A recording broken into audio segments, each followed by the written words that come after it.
بهترین ذکر خدا تلاوت قرآنه.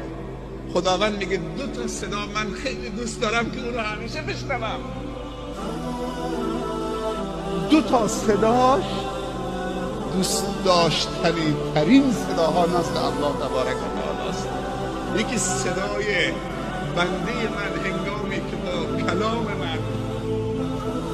منو یاد میکنه، تلاوت کلام من میکنه و رتل القرآن ترتیلا، و یکی صدای آه و ناله و گریه و زاری بنده من که دست رو بلند میکنه بر گناهانش گریه میکنه، میگه یا رب یا رب یا رب.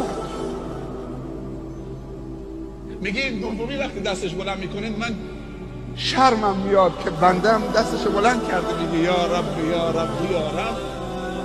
شرمم میاد که من دستش صفر و تو خالی برمیدم. و این صدا اگر از جوان باشه خیلی زیباتره و خیلی دوست داشتنی تره تا پیر.